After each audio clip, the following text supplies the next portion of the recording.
যোৰহাটত অনা অসমীয়াৰ তাণ্ডৱ যোৰহাট মেডিকেল কলেজ চৌহদত থকা আৰক্ষী চকীত উত্তপ্ত পৰিস্থিতি মেডিকেল কলেজৰ চৌহদত দৌৰাই মাৰপিট কৰে অসমীয়া যুৱকক যোৰহাট মেডিকেল কলেজৰ চৌহদত বহিৰাজ্যৰ 3 যুৱকৰ আক্ৰমণৰ বলি এজন যুৱক মেডিকেল কলেজৰ চৌহদত থকা আৰক্ষী চকী ঘেৰাও টাই আহোম ছাত্ৰ সন্থা টাই আহোম যুৱ পৰিষদৰ লগতে একাংশ যুৱকৰ যোৰহাট মেডিকেল কলেজৰ চৌহদত থকা এটা শৌচাগাৰ চোৱাচিতা কৰি আছিল বহিৰাজ্যৰ যুৱককেইজনে বহিৰাজ্যৰ অনা অসমীয়া দম্পতি হলে ভূমিপুত্ৰ অসমীয়া যুৱকজনক কোনো অজুহাত দেখুৱাই কৰিছিল মাৰপিট কথা আমি আজি যোৰহাটবাসী হিচাপে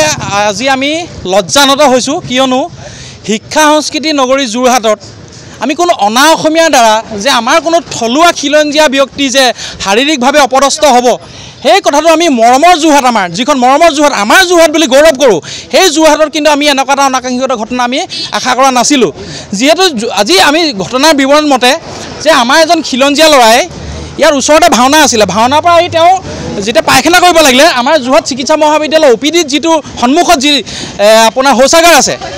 তাত তেওঁ পায়খানা কৰিব আহোঁতে ক'লে পানীৰ ব্যৱস্থা নাছিলে যিহেতু সেইটো এটা পেইড টয়লেট আৰু তাত সেইখিনি সুবিধা থকাটো অতি আৱশ্যকীয় কথা আৰু আমি জানিব পৰা মতে যেতিয়া তেওঁ সেই কথাষাৰ তেওঁলোকে যে অভিযোগ কৰিছিলে যে পানী কিয় নাই তেতিয়া তেওঁলোকৰ কিন্তু যিসকলে চলাই আছে আমি জনামতে সেইসকল অনা অসমীয়া মানুহ এই অনা অসমীয়া মানুহসকলে আমাৰ এই ল'ৰাজনৰ ওপৰত আমাৰ অসমীয়া খিলঞ্জীয়া ল'ৰাজনৰ ওপৰত শাৰীৰিকভাৱে আক্ৰমণ কৰিলে আৰু সেই ঘটনাত আমি গৰিহণা দিছোঁ আৰু আটাইতকৈ ডাঙৰ কথাটো হৈছে যে যিটো আমাৰ পেইড টয়লেট আছে ইয়াত স্বাস্থ্য যোৰহাট চিকিৎসা মহাবিদ্যালয় তাত আগৰ পৰাই আমাৰ কেইজনমান খিলঞ্জীয়া থলুৱা স্থানীয় ল'ৰাই সেই শৌচাগাৰকেইটা পৰিচালনা কৰি তেওঁলোকে ৰোজগাৰ কৰি আছিলে আজি তেওঁলোকক আঁতৰাই দিয়া হ'ল কেতিয়া হ'ল কি হ'ল আমি গমেই নাপাওঁ নিবিদা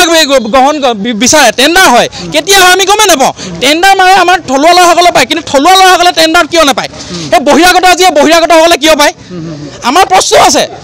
আমাৰ খিলঞ্জীয়া ল'ৰাই আমাৰ একো কৰি নাখাব নেকি তেওঁলোকক আঁতৰাই দিয়া হ'ল যেতিয়াই আমাৰ যিকোনো ব্যৱসায় প্ৰতিষ্ঠান অনা অসমীয়া হাতলৈ যায় তেতিয়াই অনা অসমীয়াসকলে তেওঁলোকে মানে কিছু ক্ষেত্ৰত মানে নিজকে বৰ দমভালি মাৰিবলৈ এটা সুবিধা পায় আৰু সেই সুবিধাটো আমি কৰি দিছোঁ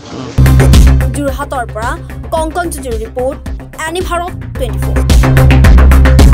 নমস্কাৰ মই অজয় ফুকন আৰু এইখিনিতে সমূহ এনি ভাৰত চেনেলটোৰ যিসকল কৰ্মকৰ্তা আছে সকলোৰে মোৰ ফালৰ পৰা শুভেচ্ছা জ্ঞাপন কৰিছোঁ অসমৰ আচলতে সংবাদ জগতত নতুনকৈ আচলতে এটি আত্মপ্ৰকাশ ঘটিছে আমাৰ নিউজ চেনেল এনি ভাৰত আৰু এনি ভাৰতৰ এটা খুব ধুনীয়া এটা অনুষ্ঠান হ'বলৈ গৈ আছে সকলোৱে জানে আমাৰ সকলোৰে মৰমৰ হাৰ্টথ্ৰব জুবিন গাৰ্গৰ গানে কি আনে আচলতে জুবিনদাৰ সেই গীতৰ আধাৰত আমাৰ হিৰুদাই লিখা সেই গীতটি গানে কি আনে এই গানে কি আনে নামৰ এটি তেওঁলোকে সাংগীতিক ৰিয়েলিটি শ্ব' কৰিবলৈ গৈ আছে আৰু 15 আগষ্টৰ পৰা গোটেই আৰম্ভ হ'ব প্ৰথম অডিশ্যন অসমৰ ধেমাজি জিলাত আৰম্ভ কৰিব গতিকে সমূহ যিসকল প্ৰতিভা আছে যিসকলে গান ভাল পায় যিসকলে তেওঁলোকৰ নিজৰ প্ৰতিভা আচলতে দেখুৱাব বিচাৰে এই ৰিয়েলিটি শ্ব'ত গানে কি আনে এই